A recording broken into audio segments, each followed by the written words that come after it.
So you just saw that chart I put up that shows that obviously the closer we get to the net, the better our chance of scoring is, right? So going forward, we need to start looking at our play on the ice and how to start working our way towards that. So we're going to look at it in this way, like green light, yellow light, red light. A green light play would obviously be something that results in, a shot from this area, okay? Obviously. Or passing to an open guy in this area. Something that would obviously be a smart play. What would a yellow, in this case orange, play be? Something like shooting from over here, but there's a guy in front. It's not a high percentage play, but we've got a screen and we've got a chance for a rebound. Another thing would be trying to get it to, through a pass to the other side, cross ice, take a chance. Another one would be shooting from, this extended area with traffic in front or with people for rebounds, right?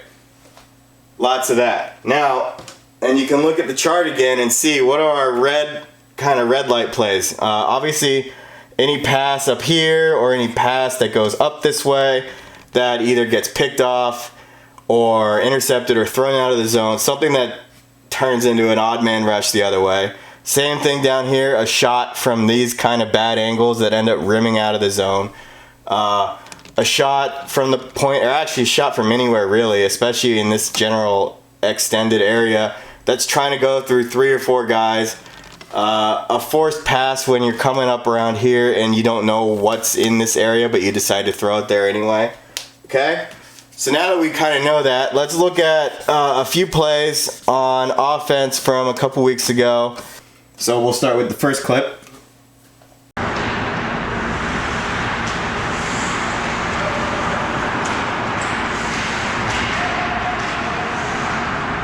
Okay, so that first clip, we come in, it's a 3-on-2. We've got forward here, and another forward just in the zone. They've got a D-man here, they've got a D-man here, and then they've got one back here, another forward, okay? So what happens on this play? Well, obviously you saw the results, so, but what was intended, you could tell, was we were going to try to take, and this would probably have been a yellow light play, try to take this shot past this D-man on net and hope for some kind of rebound or try to score. Now remember, from this area to the top left of that circle, that's a 3, 4, 5% shot, right? So how do we make that a better play? He's backing up a little bit, right? So he's giving you some space. What would be the best thing to do here? Shoot that gap, right? Try to pull who you can with you. If you can pull, because he's got some speed, right? So if our middle guy here pulls, we can, and this guy sagged a little, right? You can look up and read that. So you can cut over a few steps before they catch up to you and take a shot, which from this area, it's another 5, 6 percentage points higher. Rebound here. While this is all going on, have this man crash down here. He's gonna pull one of these men, okay? So he's already ahead of this guy. What are the best options, right? So what we ended up doing was shooting, or trying to shoot through shin guards, and we know that doesn't work. This play, while this guy would not be getting a pass or anything because he's ducking in behind the D-man, and he's in line for, if we get this shot from here, he's in line for the rebound here. We have this guy in line for the rebound here. We're getting a shot from a really good area. Anything into the corner. Also, if this guy steps up, okay, so if we try to go this way and he steps up to meet him, we can throw it into the corner here. Now we're 2-on-1 down low, swing it around and do that. So look at all those things that can happen with a little extra movement.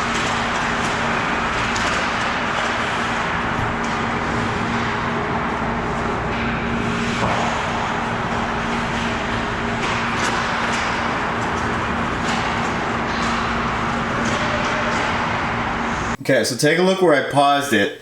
This is right when we get this pass down here and we corral it.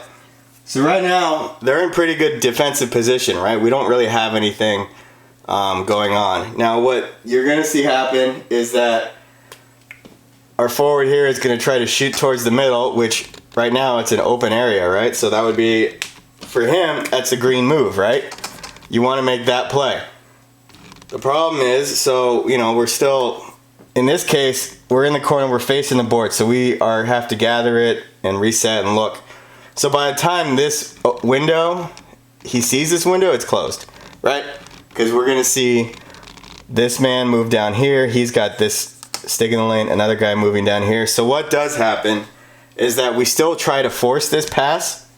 So by the time we actually start to think about making that pass, it's now a red option, right?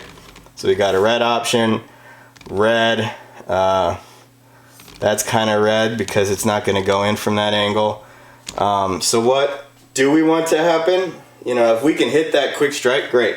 But what we really want to happen then is once you see, so he's going to need help because he's, you know, the puck is a magnet, so it's just going to keep drawing defenders in. So as these defenders are starting to walk and creep in towards, he's playing a little deep, but he's coming at him. What we want is to give him an outlet, okay? So we need to relieve a little pressure, so we want this man back, right? So standing in front of the net with the puck here and getting cross-checked and hooked and everything does no good to us because there's no chance of tipping a puck or whatever, right? Where it's better if we get skating to the corner, open up a passing lane, that's this way, right?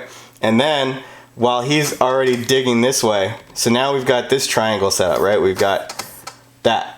Instead, we're very shallow, and that makes it easy because all of their defenders are in this little triangle, and it makes it a lot easier to cover. So if we get down here, and now we can even just skate it down this way, shift everything this way, start pulling their defenders. If we get this guy opened up right here in the slot, great, that's what we want. If that's not open by the time we get over here, we get any pressure, we should have him cycling down, and then looking back, if we don't have a look that way, we can keep cycling it around. As soon as that cycle starts to draw in too many defenders, that means that one of these D-men is going to open up, right? If we just kept cycling in perpetuity and sucking in and getting in behind and waiting for this chance to open, if it never opens up because they're chasing us, well, guess what? Eventually we get close to here or it's down here. Somebody's going to creep in a little too far and we're going to have this area, and we've already got enough guys in front of the net where we can bank a pass up there and try to reset with a shot. Okay, so there's three options we had really, right? I mean, where I paused this play, we had a look, a quick look, and we had an open lane. But that lane, being in the center of the ice like it was, and everyone in the world knew that that lane was going to be somewhere that they wanted to cover, it got picked up. So what did we do? We passed it into them, and that's how so many of our... So, you know, that initial rush, well, that would have been a great pass and shot opportunity, and we would have had, you know, guys down here. Because it closed up, and we still tried to force it, we basically said, okay, here's all your momentum coming down. Here's you flat-footed here, you're flat-footed here. He's coming down, so now we've got 1, 2, 3 guys on 2 the other way, right? But the next best thing would have been to start that cycle because they're in such good defensive position that there's not really any holes yet, and that's what we're going to start working it around and try to get those holes open.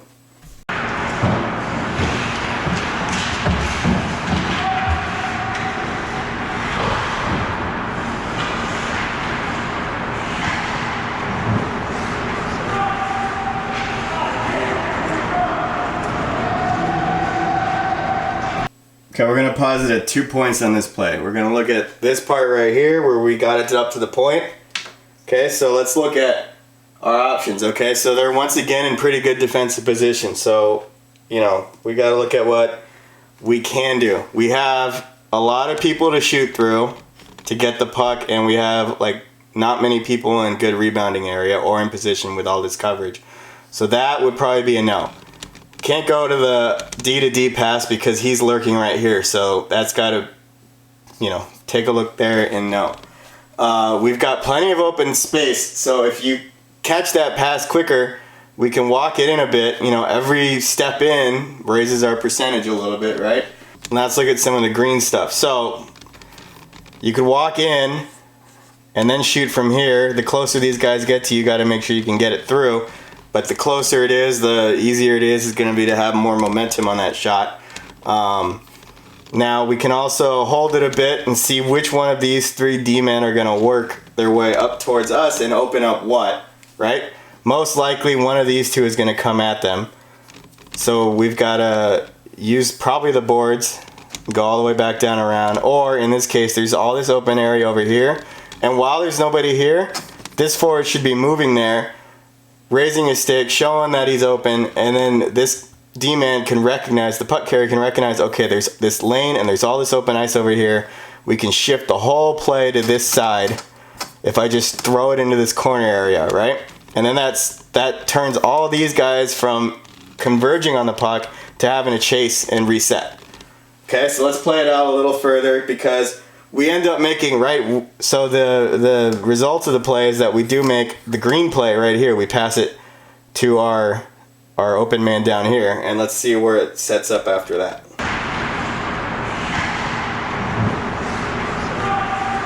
Alright, so now we've gotten the puck down here. It's drawn in, their D-man. That's actually taken one of the D-men that was here out over here. So now we've got a little more, we're 3-on-2 down low, right? Ideally, because you saw the forward went from here to here, but this forward stayed put, where, remember, same thing as that last play. There's not really anything we can do, especially with our back to the whole play, right? So we'd have to backhand something. So ideally, this guy would come down here. This forward, staying here, would have cycled up high, and then that pulls this defender down with him, and then that has to pull one of these guys, and eventually that'll either open up this guy or it'll open up one of those guys. Just how it works. Or if this guy doesn't go with our man moving down. So what did happen was we do still have an open guy down here, right? We get one forward here, another forward stays here. Now, like, there isn't another option besides going low, okay? And then cycling it around. From here, from behind the net, you know, this could be a give and go type situation. If this guy pulls in, you've got run that way. If positioning is done here, we can have a quick pass that way, go around, pass that way, pull another D-man, go to this guy, right, and get a heavy shot. But absolutely, obviously, the 2 red line things are, can't go back to the point here. That guy's covered now. That's a pick. And this isn't getting through this lane to this guy. Sure, he's in open area, but there's no way to get it for him. So we made this pass, which we make all the freaking time, okay? This pass will never score us a goal. This play right here, these blind passes to the center where we don't have anybody and where we shouldn't have anybody because it's not open. This isn't just the person on the play. This is everyone who gets a puck in this area or in an area where we should pass it and work it around and be a little more patient, okay? Play is down here. And then cycle it around. What happens? We give it up here. Look, you know, we can get 10 shots, we can get 100 shots. It doesn't matter as long as we get better at this. And it just has to be, you can see that everybody's got to move. Everybody's got to think about, how am I going to help the puck carrier make a smarter decision? If we don't give him options, then we can't complain when they make bad plays, right? And as the puck carrier, we've got to start making better plays when we have the puck, but we've also got to start thinking about where the green light plays are, right? We want to get everything towards the middle, but we want to start trusting that our teammates will also be in areas that help us to that goal. Start using things when they open up. Look, just because you think something might be open, make sure, okay? You can see, like, a lot of this is, you know, we'd love to have guys in front of the net, even if there's a guy, you know, checking them. If we're getting shots from good areas, if we're down here, all we're doing is tying up our own sticks, so we have one less passing option where we can get open. We can get open in a different spot here. But yeah, so that's from a game 2 weeks ago where we won, but we only scored 3 times on 30-something shots because we didn't, you know, this was the best offense we could muster. So we'll see what's next in the next game.